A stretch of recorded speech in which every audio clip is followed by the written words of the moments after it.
I'm 26F, pretty sure my fiance, 29M, is sleeping with my sister, 24F. My fiance and I have been together for almost 5 years now, and we have been engaged for close to 10 months. We've had an absolutely wonderful relationship. He's kind, sweet, hardworking, and extremely attractive. While we've had our ups and downs like every other couple, we've always been able to communicate very effectively and understand the other's feelings in any sort of conflict. He's everything I want in a man and I love him dearly. Anyways, yesterday while he was out, I was transferring some photos from a recent vacation we had taken onto my laptop. Some of the photos were on his laptop, so I decided to go onto his laptop and quickly get the photos onto a USB to transfer onto mine. When I went on his laptop, I saw that he had FB open, and also noticed that he was messaging my sister.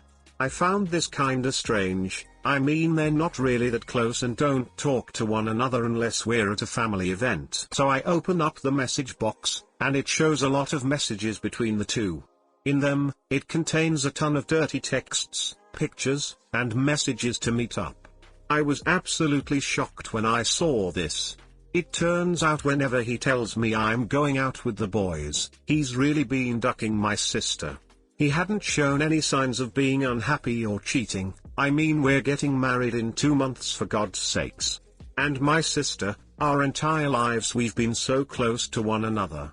She's the one who I rant to, spill all my secrets, get advice and support from. She even helped my fiance propose to me. I just can't believe they would do this to me. I'm sorry if this post is all over the place. I've consumed more alcohol in the past 24 hours than in the past 6 months. I was sure we were going to spend the rest of our lives together, and then this happens. He's been at his mother's house for the past few days visiting, and on the 23rd we're heading back to my family's house for Christmas.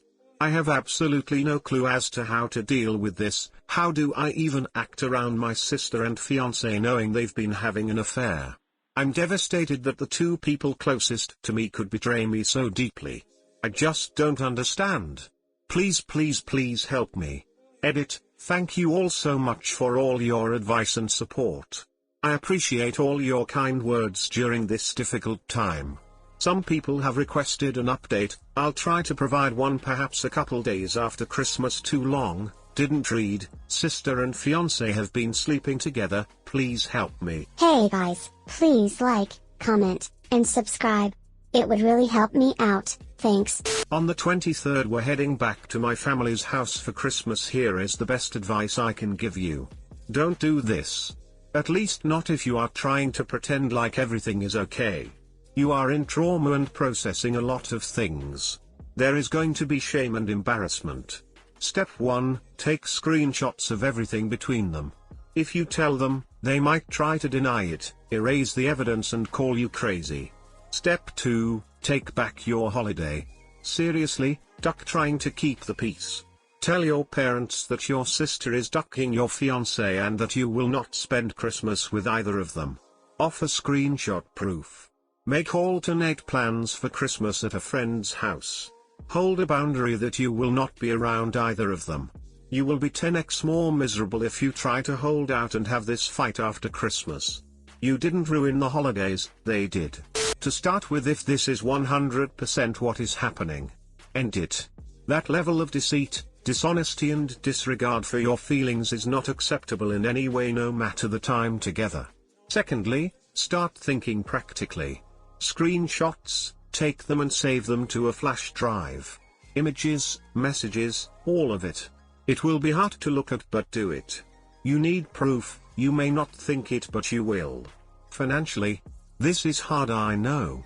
Chanel, that hurt your feeling and make it cold as ice. I assume you're living together and share some items. What you need to do around those needs to be decided, and doing so in advance will save issues later down the line. Third, make a decision.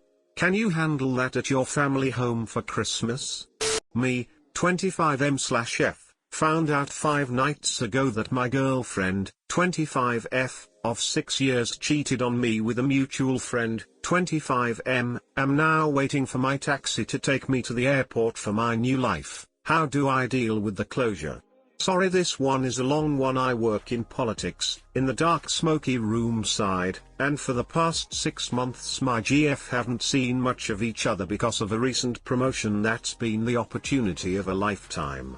Let's call her H. H and I have been together since university, and to be blunt, she was the love of my life. Sweet, dedicated, fiercely loyal, and my best friend. Together we've done some pretty amazing things, and when I look back on my life highlights, our travels and years together will definitely be on there. H and I have been finding the time away from each other tough. I work from about 6:30 AM to 11 PM, tend to be on the phone at weekends. However, she's been really supportive and has continued to tell me to focus on the job for now. We both plan to move to NYC together once I'd completed this job. I know now that it's been a lot harder for H than she let on, and for me, I've just desperately missed my partner. However long ago now I came down into the bathroom to say good morning to H, and noticed a big love bite on her neck, which she'd been hiding under big jumpers. I confronted her about this as I hadn't been able to touch her in weeks after contracting scabies in Africa. I knew it wasn't me. This all happened so fast I barely remember anything that was said. I just remember the feeling that my stomach was suddenly lined with lead. She told me it was an allergic reaction of all things, but after pressing it became clear she was hiding something, and then it quickly became clear that we both knew what had happened. Turns out she'd cheated with a mutual friend she secretly met up with. Says she went to him for advice about our relationship and ended up seeking affection from him. She told me, obviously begged for another chance, asked me to marry her, and then eventually left in a taxi to her friend's house with her bags that I packed for her. The house is all mine, we're not married. Nothing legal to worry about here. After she left, I calmly got everything ready for work, made my packed lunch, ironed my shirt, and then just lost it and sat down with some whiskey and some smokes and wallowed in self-pity for the night. This has been my nightly routine for the last week. I've had a history of sadness, so whilst this has hit me unbelievably hard, the numbness and feelings of emptiness ultimately makes it easier to get things done. I'm not a crying wreck, I'm just kinda done. Over the next few days I kept silent, didn't respond to any of the 90 missed calls. Eventually I rang her and told her we're over. I forgive her and dropped all of her things to my friend's house while H was out at work. Thing is, I don't hate her for this. I understand how she was feeling, and I know my job got in the way of what was a very close and spontaneous relationship. We became different people. I can forgive her, but we have to be over. I'll never trust her again, and I can't have her in my life anymore. Especially not when it's not even a good idea for me to have a partner while my life's like this. Whilst I forgive her, it doesn't mean I can never love her like I did. The next few days kind of led to a few impulse decisions. I went straight to my boss, who is also one of my best friends, who, bless him, offered to give up all his annual leave so I could sort myself out. When I told him being in that house would just bring back bad memories, he made me an offer, a year-long position working on an enormous project for an international government, and I took it. This involves a completely new role, a new life in a new country, and a completely different kind of office and project. So I put my house up for rent, which my brother will look after for me, and decided to just buy a ticket and head to my new home early before the position starts. It also makes visa stuff easier. I've not told H because I've tried to maintain North Carolina and she has all her things. The taxi is coming in about 2 hours. Here are my questions. 1. Should I tell H? Is it classless to let her find out from a friend? 2. How do I get closure? What process can I use when I'm so removed from everything? 3. How do I stop this being a quick fix? Is there a risk I get home after a year and it all just instantly comes back? I'm really fearful that all I'm doing is running away from my problem, and I'm worried moving away will mean I never engage with the fundamental betrayal. 4. Any Redditors have tips for moving to a new country? How do you meet people? 5. Have I been too rash? 6. Importantly, anyone got any tips on getting over cheating? This is the second time I've been cheated on now, and whilst I'm quite happy to have a year of just being single, I'm worried about what happens after that. Is there even a point to trying to stay faithful to anyone? Thanks in advance, and thanks for all the support over the years which has helped me manage the last week of my life too long, didn't read, got cheated on, left the country, bit worried I've been a bit rash. Update, me, 25M/F, found out 5 nights ago that my girlfriend, 25F, of 6 years cheated on me with a mutual friend, 25M, am now waiting for my taxi to take me to the airport for my new life. How do I deal with the closure? Infidelity. Firstly, thank you so much for all your support and kind words. It's made it a lot easier to keep doing the right thing, and I've taken on board so many of your comments. Really meant a lot, and I felt it more than I've felt much in the past week or so.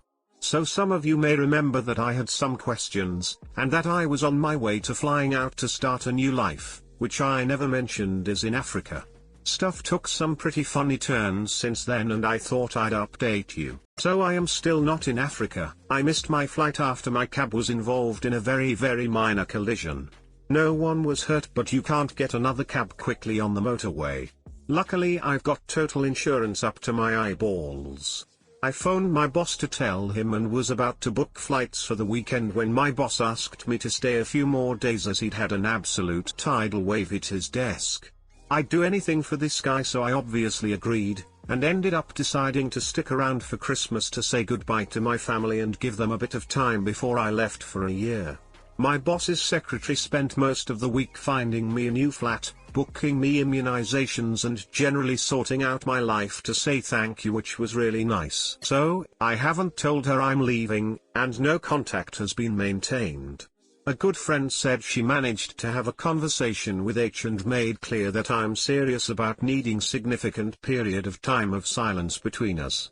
H is apparently handling it really badly, sobbing, having to have her friends look after her phone, ect. Which I thought would make me happy, but it really doesn't. There is one person I told, her father. Now anyone else on here, I would strongly advise against breaking North Carolina for X's family members, but you have to understand that I cannot not answer the phone to this man. I have so much respect for him, and we've spent a huge amount of time alone drinking his amazing whiskey collection and talking about things. He's given me a lot of vital support and counsel in my life, and I'd be much worse off without him. He wanted to know if I could ever forgive his daughter. I explained that there's no point continuing now, the trust is fundamentally destroyed, and he apologized and accepted that. He actually told me I should think about getting myself away for some alone time and begged me to meet up with him in the city I work in. At this point I told him where I'm going and asked him not to tell H until I'm gone. He promised he would honor my wishes, and that was enough for me. This man is old school, and I know his word means a lot to him.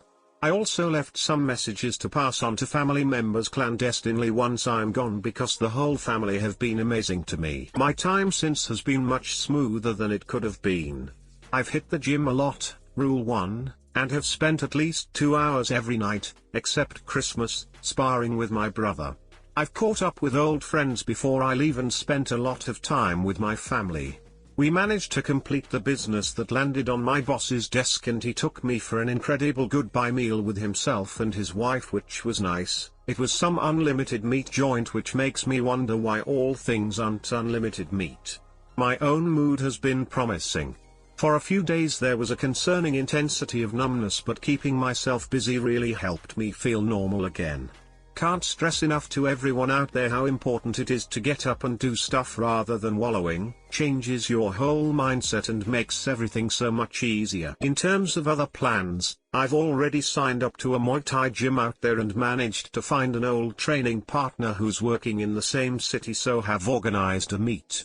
My plan is to just treat this a bit like a year out at university, work hard, yeah, but I'm going to get as much out of the experience as I can. I plan to blow all the money I was saving for H's birthday holiday. Thank you to everyone who assured me that there are some people you can trust out there, but I think at least for a while I'm going to have to be single. I'm thinking of going to get some help, because I know that functionally I'll be single for at least +1 year, and I don't want distrust to become my default setting. Went to see my old psych about my sadness flaring up, who thought I was doing really well considering the circumstances, so, yay. I'm looking forward to my new life so much, and I feel much better about my ability to use it as a new start rather than just running away and hiding my feelings. I might write a letter one day to get some answers to some questions, but I'm still undecided and probably wouldn't go ahead with it until I'm sure I'm on the way to recovery. To everyone out there, follow the advice on here, keep yourself busy and stick with North Carolina. The whole next year is about me and I'm excited about what I can produce. Thank you everyone, and good luck. Too long, didn't read, not on the flight yet but in a much better place. Update 4 months on, me, 25M/F, found out 5 nights ago that my girlfriend, 25F, of 6 years cheated on me with a mutual friend, 25M, am now waiting for my taxi to take me to the airport for my new life. How do I deal with the closure? Infidelity. I'm back in the UK for a few weeks visiting some old friends and family, and my old boss, and I thought I'd write an update. As some of you might have read, 4 months ago I broke up with my ex after she cheated on me. This spurred me to accept a job offer in Africa, and the rest is history. Firstly, Africa is the most incredible continent in the world. I'm based in Tanzania, but I've been fortunate enough to do a lot of traveling. The new job is incredible, getting some crazy experience, got my own driver and secretary, making some really big differences here, and I think accepting this job was the best decision of my life. I'll be sad to leave at the end of the year. In terms of how I'm dealing with the breakup, this has been the perfect way to deal with it. It's hard to wallow for too long when you're riding around dirt roads and are sat with new friends sharing beer and looking at the most stunning natural beauty you'll find. One of the perks of the job is that we work closely with NGOs who send out lots of aid workers/volunteers around my age who are all still looking to have a good time. I'm still single and it's been great to recapture my youth and go out and be free and make some new life experiences. On another thread someone said that at the start of every good story/adventure requires something like what happened to me to occur, to expose myself and make myself a bit braver than I would have been. I loved that. H has really just been the first half a paragraph in a story that's been so enjoyable and invigorating. Here's the breakup recorded romance that I had to update you all on. This is proof that no matter how bad it is now, things can change, and once you heal, the dynamics of power can fundamentally shift in an instant. I've maintained North Carolina with H. I've been updated by some friends that after she found out I left, she asked all my friends if they know my African number. She's blocked from all email/social media/my phone, and has been living with her parents for months now, having decided to spend some time on her own. Bear in mind I've not seen her since this all kicked off, or spoken to her. When I landed in London a few days ago, guess who is waiting for me in arrivals, apart from my mum of course? H comes from nowhere and kind of looks at me and starts crying. I was kind of speechless, to be honest. H had seen the flight details I'd posted on the wall of a mutual friend and taken a 4-hour train down to London to ask me to take her back. Bear in mind this entire time my mum is hovering in the background. I told H nothing had changed, thanked her for coming, I was genuinely touched by whatever this display was, and gave her some money to get a cab home. Partly because she was a wreck, partly to make myself feel superior. At this point it really struck me how much everything had changed. I definitely still have some feelings for H, but they're couched much more reflectively. I felt extreme pity for her at that moment, and I don't think I've ever felt so sure that being on my own is what's best for me. Thanks for all the support/our/relationships. Some of the advice I received on here has made a huge difference to how I've spent the last 4 months. For those of you just starting your journey, it gets better. Maintain no contact, look after yourself, go to the gym and make time to meet new people. I recommend taking yourself out on your own. It helps you figure out who you are and what you lost. Thanks all. Too long, didn't read, it gets a hell of a lot better. Edit, overwhelmed with the response, and gold. Although I'm not sure what the gold does, everyone who is reading this who is a bit further behind in their journey, don't worry, you got this. Not everyone has the chance to leave the country, but you all have the chance to make more time for yourself. Wow, you took a horrible experience and bounced back to make it a grand adventure. When reading your story, I was totally impressed with your fortitude during the whole thing. I doubt everyone could have handled it as well as you. Hope Africa stays as exciting for you and give us an update when you get home again. My boyfriend just broke up with me last Tuesday. I graduate tomorrow with my master's and we were planning on moving together. I'm making that move alone on Sunday and then possibly another move at the end of July for a job. This is exactly what I needed to hear. I was so scared that I would feel like this for a long time and be miserable in my new place. Thank you for posting, you really gave me hope. Honestly, sweetheart, wherever you are, you have nothing to fear. You got this. You're about to experience something very liberating. It won't always be easy and sometimes you'll feel pretty rough. Some days will be worse than the day before but no week will be worse than the week before. Good luck. I know you did absolutely everything right, but it still kinda breaks my heart to read about H coming to visit you and bursting into tears. Regardless of that, you're doing well for yourself. I'm glad it worked out this way for you. Keep doing what you do. I know, it definitely hit me hard. If my mum hadn't been there I probably would have done a little cry. It reminds you that as much as cheaters are painted as these complete assholes who aren't worth your time, it's more complex than that. Good people cheat, people who'd make great wives/girlfriends cheat. It's just that once that happens you have to accept a relationship is unworkable 99% of time. When I was in Africa I spent some time kind of hating H, wishing her ill, and I loved it when my friends said she didn't seem to handling the breakup well. But seeing her at the airport was raw, and reminded me that I really want her to be happy. I just can't help her with that anymore.